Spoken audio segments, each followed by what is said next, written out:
정부가 사교육 카르텔 근절을 선포한 이후에 대형 입시학원들에 대한 세무조사가 석 달째 이어지고 있습니다. 경찰 수사와 동시에 세무조사까지 이어지면서 입시철을 맞은 학원가에는 분주함 속에 긴장감이 이어지고 있습니다. 신재원 기자가 보도합니다. 지난 6월 이른바 킬러 문항 논란과 함께 사교육 카르텔과의 전쟁이 시작됐습니다. 견고한 카르텔로 부조리를 일삼는 학원만 배를 불리는 상황에 대해 정부는 더 이상 좌시하지 않겠습니다. 교육부와 관계부처가 범정부 대응에 나선 지 일주일 만에 학원가의 세무조사 바람이 불었습니다. 국세청이 메가스터디와 시대인재, 대성 종로학원 등 대형 사교육업체들의 수년치 회계 자료를 확보한 겁니다. 사전 예고에 따라 진행하는 정기조사가 아닌 비정기 세무조사로 회사 업종과 규모에 따라 반년 가까이 조사할 수 있고 조사 기간이 연장될 수도 있습니다.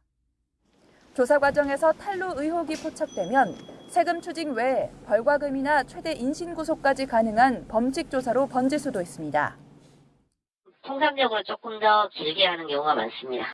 일반적인 세금 추징이 아니라 범죄 수준으로 판단하고 조사를 하는 겁니다.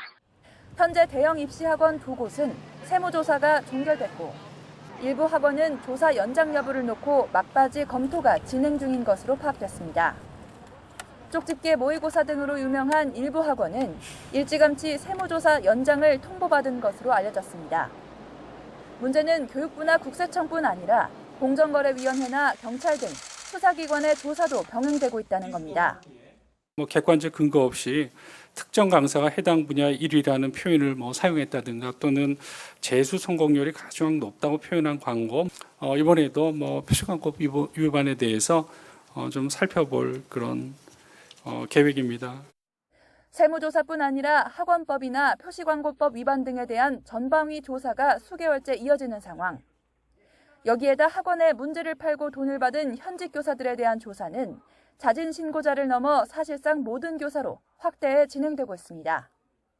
수사와 세무조사 등 전방위 압박이 이어지는 가운데 입시를 앞둔 학원가는 분주함 속에 긴장감이 이어지고 있습니다. YTN 신지원입니다.